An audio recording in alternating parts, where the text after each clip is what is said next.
Yo, what's up mga kaboss ko TV? I'm back for today's video mga boss.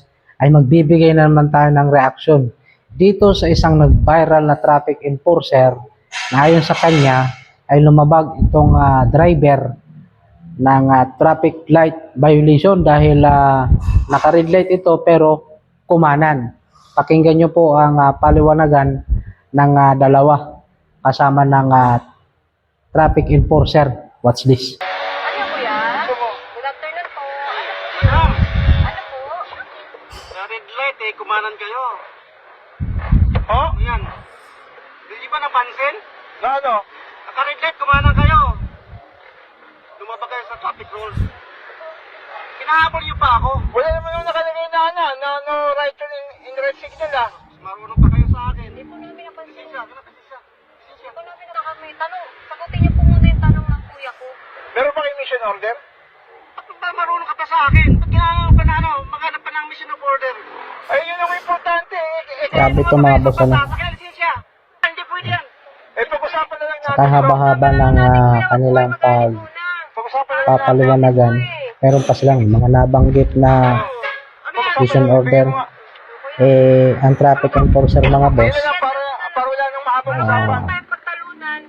karamihan dyan ay walang mission order kasi trabaho na nila yan araw-araw.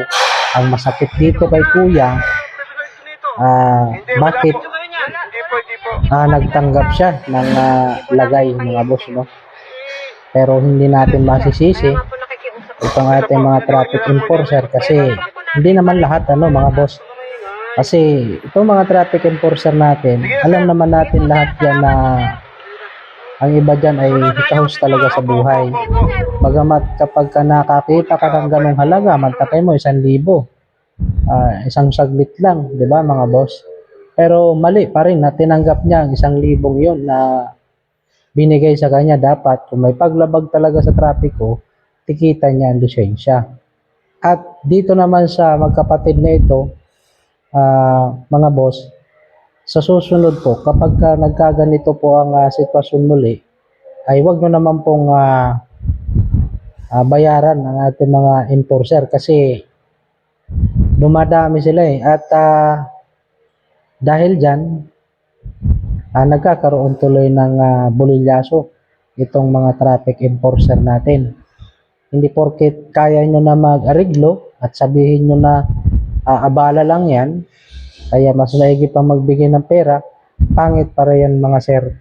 Kasi kagaya niyan, pasabi-sabi pa kayo na hindi kayo nag-video, pero anong ginawa nyo? In-upload nyo pa. Kawawa naman yung traffic enforcer natin. Dito mga boss, patas ako dito, hindi ako, pares ko silang pinagsabihan. No? Sana wag na po itong maulit. At dapat sumunod po tayo sa batas trapiko at i-implement po din, sir, enforcer ay yung batas kalsada para po paiwasan yung mga ganitong klaseng pangyayari. Yun lang, maraming salamat sa inyong panonood.